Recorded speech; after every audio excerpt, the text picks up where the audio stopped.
hari ukuntu rero usanga abantu bamwe bagira ngo barongoye abamarayika cyangwa bashatse abamarayika. Uramutse urujya gushaka marayika ntabwo waza hano kwisi, wajya mu ijuru ukaba ari urambagiza kuko niho hatuye abamarayika. Agashaka yuko ndaba nk'umumarayika nyamara we ntanamubera umumarayika. Hari ahantu nigeze gusoma ngo niba ushaka umugore wawe marayika ubaka paradizo, kuko marayika ntiyaba hatari paradizo. Abantu babanye giturumbutsi ntibagize igihe cyo kumenyana, ntibagize uburyo bwo kumenya amateka y'undi kugira ngo umenye ibikomere ngushatse ufite, nzamenye uburyo ngufasha kubikira cyangwa uburyo mbana nabyo, hanyuma bakazamenyana amazi yararenze inkombe. Wakurikiye iki kuri runaka? Icyo kintu wakurikiye burya kiri fondamental, mbivuze mu gifaransa. Icyatumye ukunda runaka kiri fondamental, kuko iyo ukibuze ibintu byose birahinduka. Ni nayo mpamvu nyine ari ngombwa gufata igihe cyo kurutegura. Birinde kurya inkono itarashya. Kujabura, ikintu cyo kujabura ni ikibazo gikomeye. Aho niho ruzingiye. Icyo umukundira wagombye kuvuga A B C D ukagera ku cyanyuma. Warangiza ugakora assessment y'ibyo bintu mukundira. Bya bindi umukundira biri mu rwego rw'ibihita ukabiha amanota makeya. Cya kindi umukundira kiri mu rwego rw'ibizahoraho ukaba ari cyuha amanota menshi. Twongeye kubaha ikaze kuri HomeSky TV, aho muri mudukurikiye abari hanze y'imbibi z'u Rwanda, abari mu Rwanda. Turi kumwe na Bizimana Jean Baptiste, n'umuhuzabikorwa wa Association Modeste et Innocent Ami. Tujya mu bukwe twishimye, ba nyiri ubukwe aribo baduhamagaye. Kuki muri iyi minsi hari ikintu cyo kuvuga ngo ingo z'iyi minsi? Ingo z'iyi minsi koko wenda si zose, ariko hari ingo nyinshi zifite ibibazo. Mu Rwanda hongera ngo ntibikiri ibanga, umubare w'abatandukana uragenda wiyongera ku buryo ndetse buhangayikishije. Biriya rero bihita bikwereka ko byanze bikunze hari ikibazo gihari, kandi wenda ntago ndakora ubushakashatsi navuga bwimbitse bugaragaza inkomoko yacyo, ariko hari byinshi bishobora gutuma abantu basamburana. Ugasanga urugo rurasambutse, abantu bari babanye neza, barakoze ubukwe bwiza, barashyigikiwe n'abantu, ariko ugasanga nyuma y'igihe gito cyangwa kinini baratandukanye. Akenshi rero bituruka ku makimbirane aba mu muryango. Sinzi niba wenda nayajyamwo, ariko ubu no munsi ubunararibonye mfite nuko ingo nyinshi zirimo amakimbirane amwe ashamikiye ku mitungo, andi makimbirane ashamikiye ku myitwarire, amakimbirane ashamikiye ku gusangira bikeya, ari ndimo nkomozaho, ashamikiye ku myitwarire y'umwe mu bashakanye. Ubu uyu munsi hari amakimbirane akomeye mu muryango. Niyo mpamvu ubu bamwe bararwana, abatarwana baratukana, abadatukana barahimana, abadahimana barasuzugurana, abadasuzugurana bafite ibindi bakora bituma wa wundi nasanze mwita umutware asigara ari umutwaro, wa wundi nasanze mwita yuko ngo ari akarabo, ari iki, ari ingabire nagabiwe, asigara ahinduka umuvumo ku bantu benshi. Ubu no munsi hari abo duhura nabo ugasanga ari muri sinamenye. Iyo nza kubimenya ntabwo ari we nashatse, undi ati nanjye nige wakakwemeye. Ubu ingo nyinshi nuko nguko zimeze.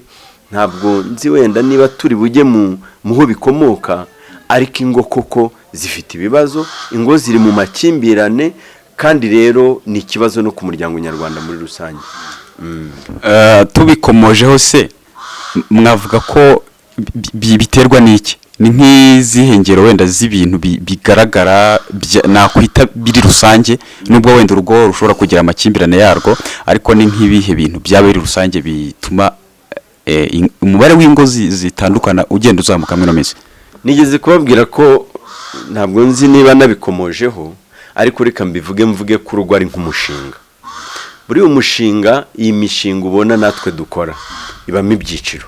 Hari ukuwutegura, hakaza kuwushyira mu bikorwa, hari ukugenda usuzuma yuko intego wari warihawe ugenda uzigeraho, gukosora hakosamye, kongeramo ibiburamo, gukuramo ibitari ngombwa.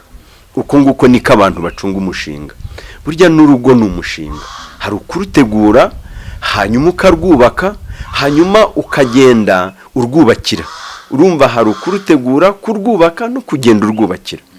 Uyu munsi rero ingo nyinshi usanga zifitanye ibibazo, hari igihe usanga zarapfiriye mu iterura, ugasanga zimeze nka wa mwana wapfiriye mu iterura. Abantu babanye giturumbutsi, ntibagize igihe cyo kumenyana, ntibagize uburyo bwo kumenya amateka y'undi kugira ngo umenye ibikomere ngo ushatse ufite, nzamenye uburyo ngufasha kubikira cyangwa uburyo mbana nabyo.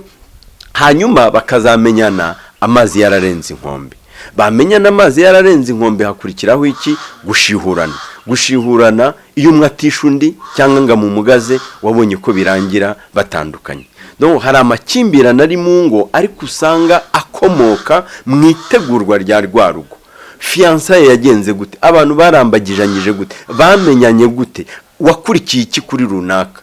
Icyo kintu wakurikiye burya kiri fondamental, mbivuze mu gifaransa. Icyatumye ukunda runaka kiri fondamental, kuko iyo ukibuze ibintu byose birahinduka. Ni nayo mpamvu nyine ari ngombwa gufata igihe cyo kurutegura, kurwubaka. Rero buriya urugo cyangwa se umwe mu bo bashakanye, tuvuge jyewe n'umugore wanjye, twembi tumeze nk'igiti, ururabo rw'iroze, sinzi niba wararubonye. Ururabo rw'iroze rufite amahwa ariko rufite n'indabo nziza. None ni ukuvuga uramutse wihaye kujomba, gukora ku mahwa uko ubonye, amahwa yakujomba, ariko hariho n'indabo nziza zishobora gutuma unezerwa. Buriya n'umugabo ameze atyo, n'umugore ameze atyo. Hari ukuntu rero usanga abantu bamwe bagira ngo barongoye abamarayika cyangwa bashatse abamarayika. Uramutse urujya gushaka marayika, ntabwo waza hano ku isi, wajya mu ijuru ukaba ariho urambagiza, kuko niho hatuye abamarayika. Ariko niba ushaka kubana n'umuntu hano ku isi, menya ko uwo muntu ameze nk'ururabyo rw'iroza.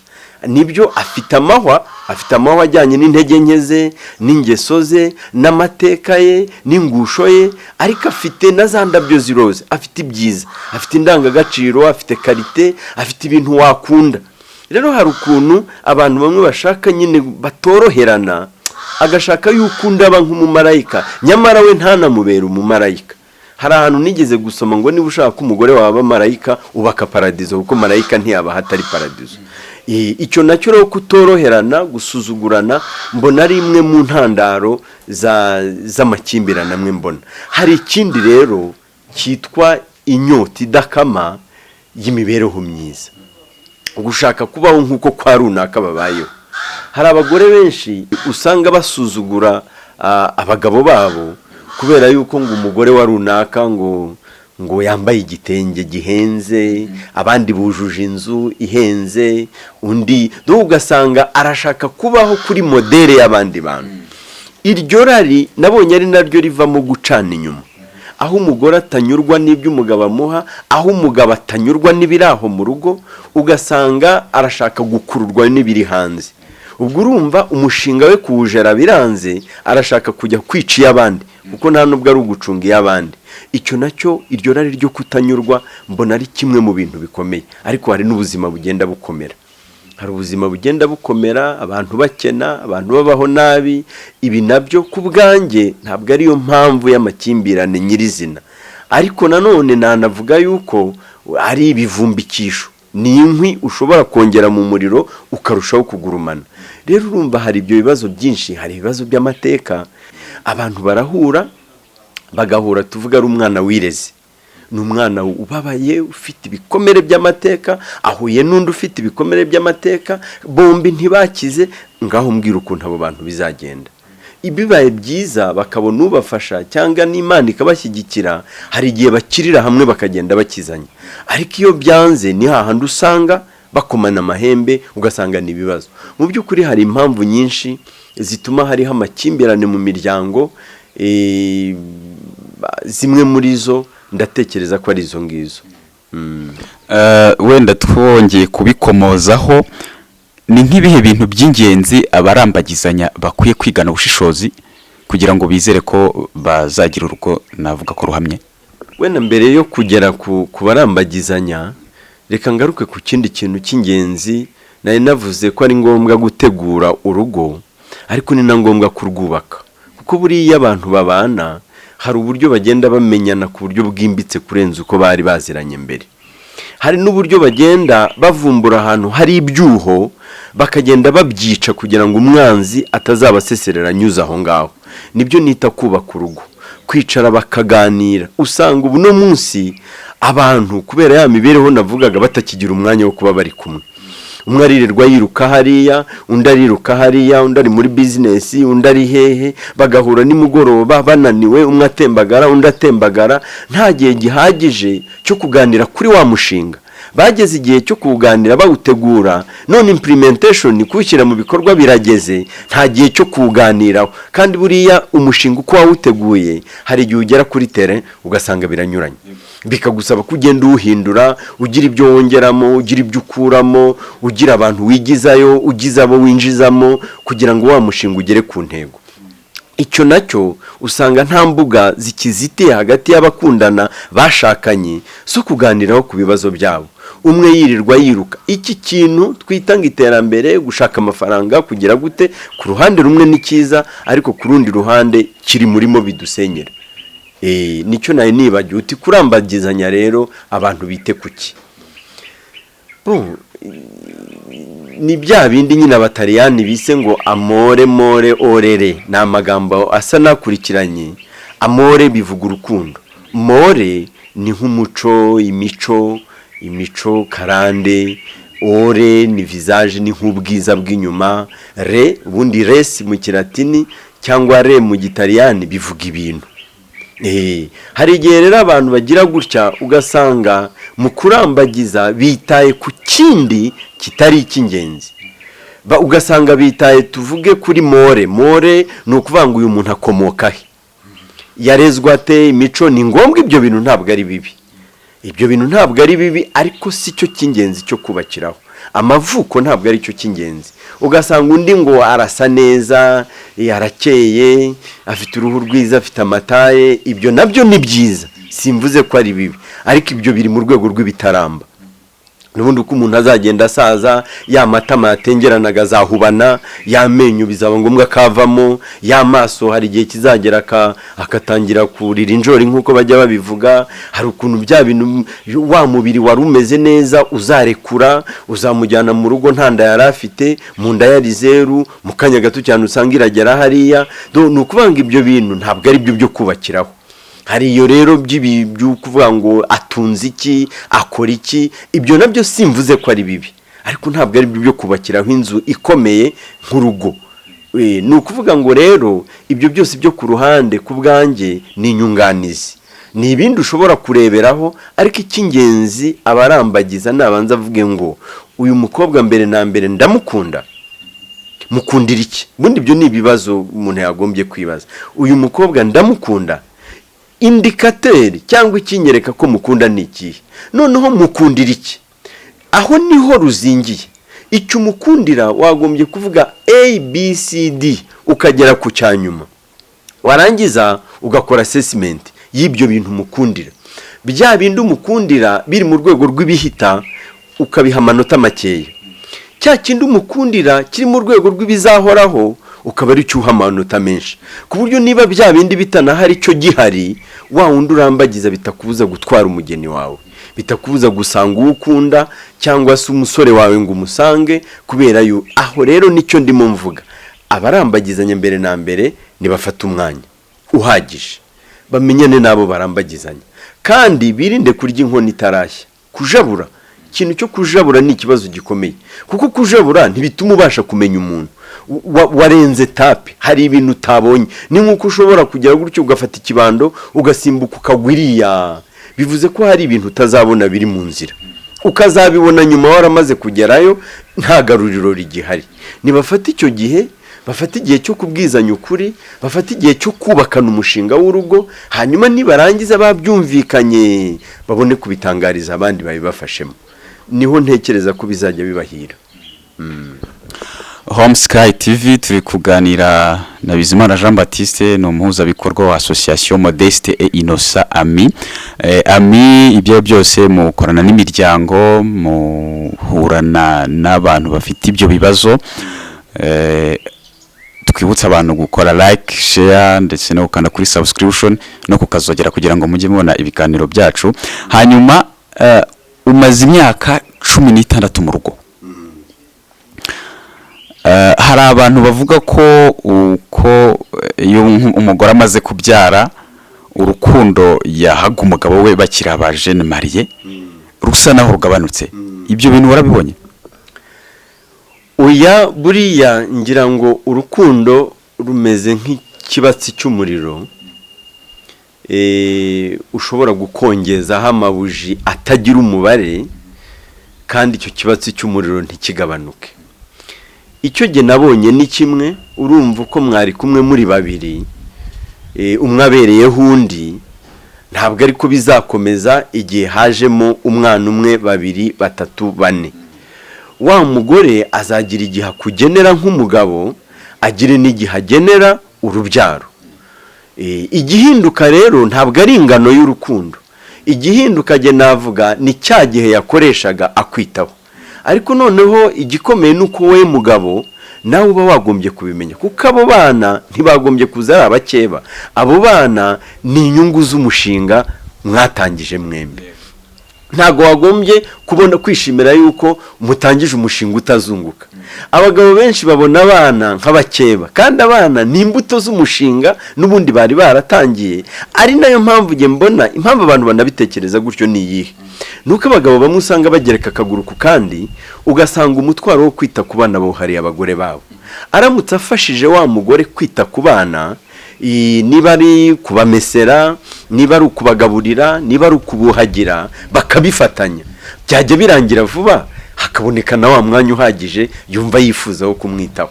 Ariko ubundi nyine umugore afite amaboko abiri n'umugabo afite abiri. Niba ari abiri rero ntabwo azagirane kubera ko yabyaye, yagumanya abiri. Agomba gukora rero aha ya maboko abiri, agomba guseriva abantu bane cyangwa abantu batanu. Rero ntabwo ari urukundo ruba rwagabanutse. Oya, kuko urukundo ubwarwo, urukundo ntirugabanuka. Urukundo ruratangaje, ni nk'umuriro. Ntabwo washira kubera yuko hakongeje abantu benshi. Oya, ntibishoboka. Ahubwo ikigabanuka nuko wa mugore agumana amaboko abiri kandi agomba kwita ku bantu benshi. Ge rero umuti njya ntanga n'uwuhe. Abagabo nibamenye gusangira imirimo yo mu rugo n'abagore babo. Kubera yuko hari umuco wa kera ukwiriye guhinduka, wuko mu rugo umugore ari utangira guhera mu gitondo akageza nimugoroba, arebwa n'abana, arebwa n'amatungo, arebwa n'umugabo, arebwa n'isuku yo mu rugo, arebwa n'ibindi byose, kandi afite n'akazi wenda no hanze cyangwa iki, byose bikamureba. Uwo muco uhinduke, noneho abagabo bafasha abagore babo, nibafasha abagore babo hazajya haboneka n'igihe gihagije cyo kwitanaho nk'uko babihoranye. Nicyo numva nababwira abashaka kurushinga rero, ni abasore n'abakobwa bashaka gushinga urugo. Icyo mbabwira mbere na mbere, ndababurira yuko urugo babona inyuma uko barukeka bashobora kutaba ariko bazarusanga. Ari nayo mpamvu bakwiriye gufata igihe gihagije cyo kwitegura, bakavuga ngo urugo dushaka kubaka rumeze rute, hakaba projet iri clear cyangwa yubakitse neza, wenda bakazatungurwa n'ibyo muri gestion de projet twita les circonstances imprévues, no kuvuga ibintu butarateguye mu mushinga. Ibyo bikaba ari byo biza. Ariko burya iyo tunategura umushinga hari ibintu twita risk assessment. Risk assessment ni ukuvanga ariko uyu mushinga wanjye intego nihaye kugeraho, ni ibihe bintu bishoboka nkurikije uburyo environnement ndimo imeze byazatuma ntabigeraho. Ukabitekereza mbere y'igihe, ukanateganya n'uburyo bwo kubikemura igihe byaje, ukabikora mbere y'igihe. Mvuga ko kurambagiza bagombye kubitekereza gutyo. Tuzubaka urugo rumeze rute, tuzabigenza gute, noneho turarwubaka turi bande. Icyo ni ikintu gikomeye cyane.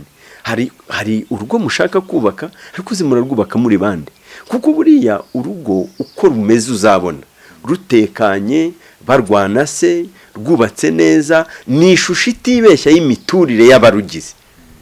Ubwo ni ukuvuga turarwubaka turi bande, babitekerezeho, bamenyane, bagire bate. Ese koko ni wowe mufasha nkeneye? Nk'ubu nshobora kuba yenda ndi umwenjeniyeri agronome, hari ibintu ndimo nshaka muri pepiniere runaka ndimo nkora. Ninjya gushaka umufasha, ntabwo nzashaka umuntu wize indimi, nta nubwo nzashaka umuntu wize wenda sociology. nshobora kuzabakenera igihe wenda cyo gutangaza ya mbuto ndimo nkora kigeze, kuko ibintu bya vulgarisation barabizi, ariko nzashaka umuntu ufite skills cyangwa ubumenyi nkeneye. Byagombye no kugenda gutyo. Abantu bakavuga ngo turumva dushaka kubaka urugo, dore uko nteye, nkeneye umufasha umeze ute. Ukeneye ubundi n'umufasha wundi, ntabwo umufasha ari umugore gusa.